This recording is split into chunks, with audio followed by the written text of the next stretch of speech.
I had this moment in church which I think really turned me off.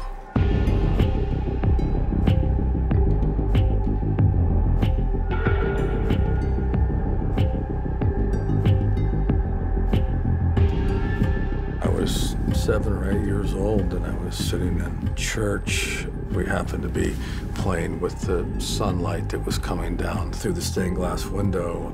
The Monsignor coming in and down in the pew and grabbing us by our neck collars and said, "I'll deal with you." And at that point, it actually terrified me. It was kind of a shock.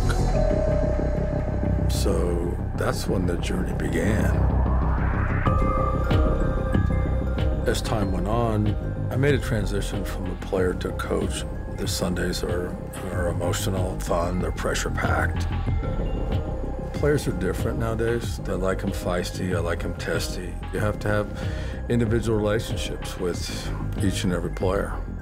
As I become a parent, one of the more difficult things is the time. You either going 100 miles an hour or you're asleep and there's nothing in between. There was something missing, but in my world, there's never time to figure out what is in fact missing. I was losing an opportunity to be that dad, and that was difficult for me. The answers weren't there. They just were not there.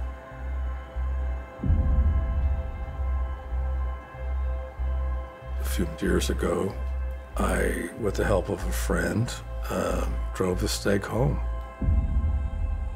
We were out on the farm, my piece of property out there. Just kind of pulled over and happened to pull over on the bridge and had a conversation. He said, "Do you really honestly believe that Jesus Christ is the Lord and your Savior?" And it was, yeah. But then it was, "Do you really believe it?" And I said, "Well, yeah." He goes, "What does that mean?" And I paused and I couldn't answer that. And that's when we had the further discussion, and that's where, as I guess you would say, that's where I accepted the Lord in my heart for my lifetime on that bridge that day. It's not a weird thing. It's not a born again thing. It's not a weird thing. It was a peaceful, really cool moment where I just felt I was no longer the dad anymore. I actually had become a son.